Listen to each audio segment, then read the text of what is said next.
ایک دفعہ کا ذکر ہے کہ ایک مصروف شہر میں ایک بیوٹی پارلر ہوا کرتا تھا جس کا نام گلیمور گلورے تھا۔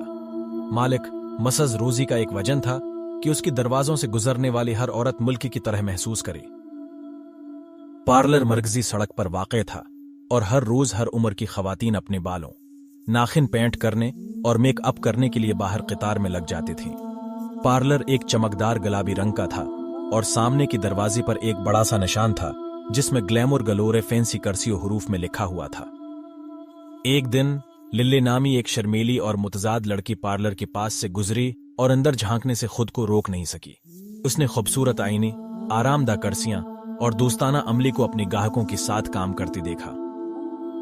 للی ہمیشہ سے اپنی ظاہری شکل کے بارے میں خود ہوش میں رہتی تھی اور اس نے ایک موقع لینے اور پارلر کے اندر قدم رکھنے کا فیصلہ کیا۔ عملے نے کھلی بازوؤں سے اس کا استقبال کیا اور اسے آرام دہ محسوس کرایا۔ للی کرسی پر بیٹھی اور دیکھتی رہی کہ عملہ اپنا جادو چلا رہا ہے۔ انہوں نے اس کا ایک نیا ہیئر کٹ کیا، کچھ میک اپ لگایا، اس کے ناخن بھی پینٹ گئی۔ جب اس نے آئینے میں دیکھا تو وہ اس تبدیلی پر حیران رہ گئی۔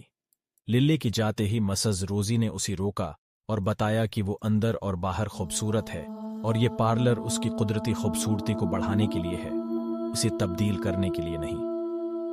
اس دن کی بعد سے للی گلیمور گلور کی باقاعدہ گاہک بن گئی۔ اس نے نئی دوست بنائی، اعتماد حاصل کیا اور خود سے پیار کرنا سیکھا کہ وہ کون تھی۔ پارلر للی کے لیے دوسرا گھر بن گیا اور وہ ہر ملاقات کی منتظر تھی، یہاں تک کہ اس نے اپنی والدہ اور دادی کو بھی اس بات پر راضی کیا کہ وہ ساتھ آئیں اور گلیمور گلور کی جادو کا تجربہ کریں۔ اور اس طرح بیوٹی پارلر نہ صرف خوبصورتی کے علاج کی جگہ بن گیا بلکہ اس کی دروازے میں داخل ہونے والی تمام خواتین کے لیے تبدیلی اور خود پسندی کی جگہ بن گیا۔